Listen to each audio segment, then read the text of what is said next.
practicing. How's it going, guys? Siyan mo lang mamaya mo sa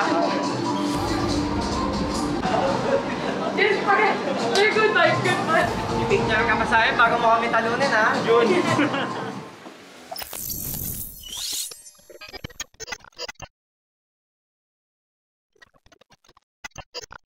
Two teams that lifted our flag in the M Series will battle it out. The Agents versus the Bees. Blacklist International versus Bren Esports. So, aware naman na tayo sa gameplay ng Bren.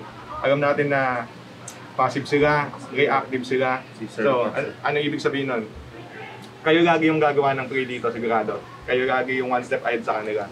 Kayo lagi yung unang makakakill. Once na makagawa tayo ng play, sigurado, papunta pa lang sila. So, once makakuha tayo ng kill, goods na. Baka kasi meron silang gawing kakaiba. So, una yung misdirection, baka mag-start sa buff natin, dumiretso sa buff natin, yung mga cut nila. So, possible pa rin. Kahit na hindi sila gumagawa gano'n ng play, pero expect mo na doon sila.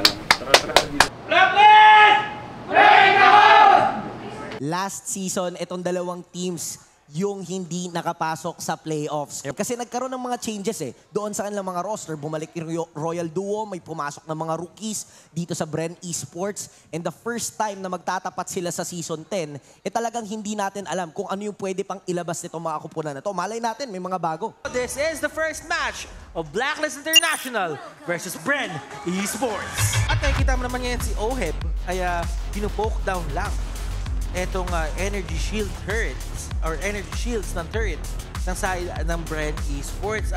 Jong versus Oheb. Off-cam kill coming in from Haji. Well, wala pa masyadong significant na nangyayari sa may laban na ito. Yes, nakakuha sila ng tig isang turtle. But at the same time, if you would look at the gold graph or yung gold natin dito, hindi ganun kalayo yung kalamangan. Hindi pwedeng dumaan doon sa may bandang likuran. Pero si Owen goes in with the bite. Pero makakatakas pa lang din and that is an answer. 2 kills coming from Blacklist International. Cat-easy sasapang pero si Edward nandito sa backline. Mukhang mazo-zone out yung members ng Bren Esports at makakasecure ng position ng Blacklist. Pero si Cat-easy hindi bibitaw. Sisilip pa rin. Here comes the reset. The discipline coming in from Blacklist International. Andyan din naman yung possibility for a crowd control hold. Paano mo pag ipakito? Ano po po pa? Iyan nyo! Pero that is a long secure coming in from Wise. Pero ang hindi real world manipulation, meron din bibitaw si John dito ng mga bala coming in from that blazing duet. Pero hindi magiging enough yung team fight na ginawa ng Bren Esports since wala silang trade na nakuha. After all the commit na ginawa dito ng side ng Bren, yung Bloody Hand, yung Iron Hawk, tinama yun na lahat. Edward, still alive. Grabe naman si Edward dun. Hindi na makatao yung ginawa niya. Hindi aamin, hindi papahuli ng buhay. Ano pa bang hindi kayang gawin ni Edward?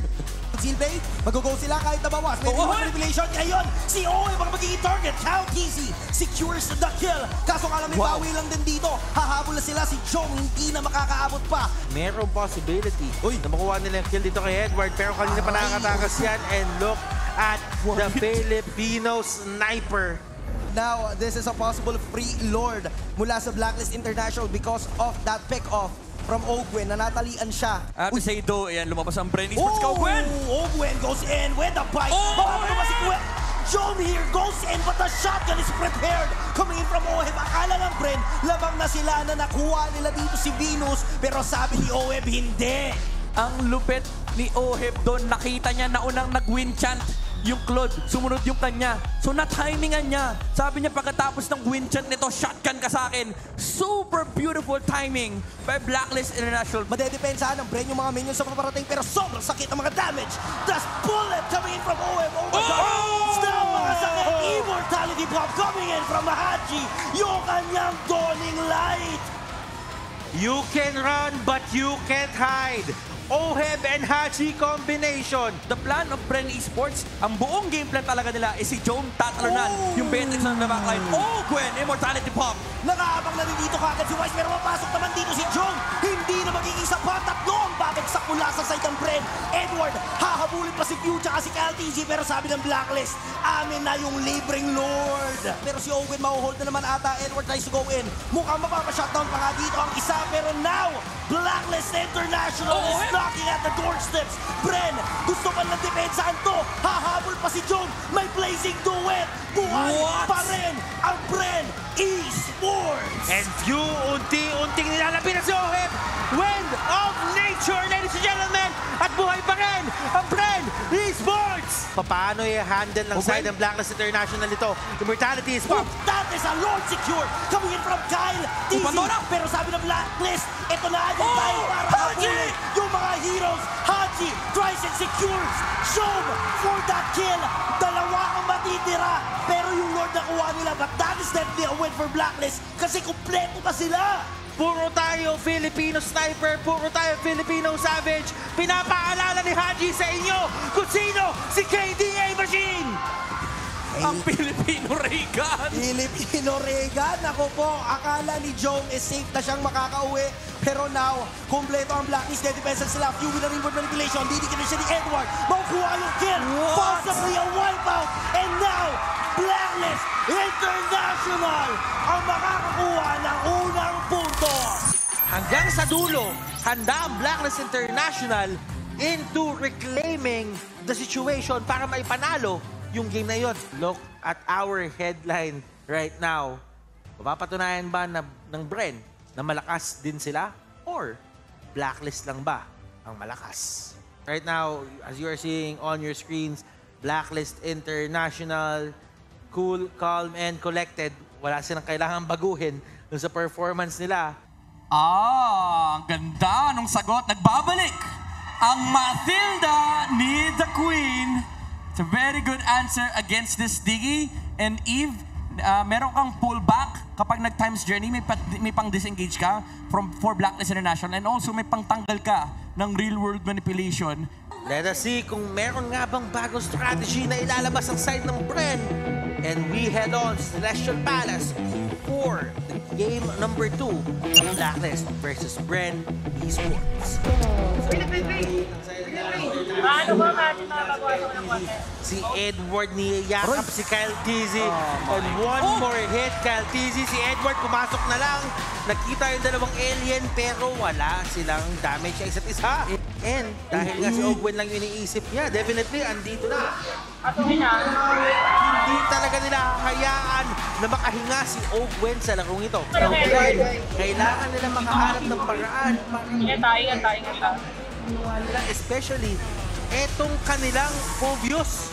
Binigay na lang ng Bren Esports yung pagong at talagang nag-gank pa sa may bandang ibaba. Pandora goes down, 3v1 situation yon pero si Wise mag-aatin pa rin na steal doon sa orange buff. Posible niyang habulin pero may ipit ata siya matatalian pero hindi. Magugutol lang din. May real-world manipulation tsaka si Joe papasok with a blazing duet. Enough family damage siya. Nauntog si Wise pero buhay pa rin. Abot na abot pa rin ng Blacklist yung kanilang galawan na talagang every time na may moments, nakamuntikan na sila mamatay, makakatakas at makakatakas pa rin. Sobrang lupit ng Blacklist International. Uy, sobrang lupit. Papasok na sila ang LTZ, may feathered airstrike dito nakapwesto, may Madagedi, pati Edward. Papasok mag-isa, kakayanin nga ba, pero basag story lang ang plano ng Blacklist International. Right after that, diretso doon sa goal, which is the turtle. Yung kanilang mga resources or yung mga torre dito sa larong ito at natalunan ni Pandora yung madami pero siya ang tutumba. And Ogwen goes down. Si Jom nakuha yung kill kay Oheb and that is a kill streak. May bawi sila dito pero si Edward hindi mo talaga mapipigilan eh. Buhay na buhay pa rin talaga and the more na hinahabol nyo siya, mas gusto niya yun kasi na-maintain niya yung stacks niya. Kasi siya na talaga ata yung makakapag-bail out. Hoy! Flicker! Umabot pa yung feathered airstrike flicker right after the bullet from that sniper shot. Naku po, itong combo ni Oheb. Dito, kahit farsa pa yan, kayang-kaya pa rin. Not secure, may paglipat. Medyo illegal abutan pa nga pa si Joe, pero meron siyang BMI out. Perfect attendance si Wise sa lahat ng pag-take ng orange buff. Welcome sa international school.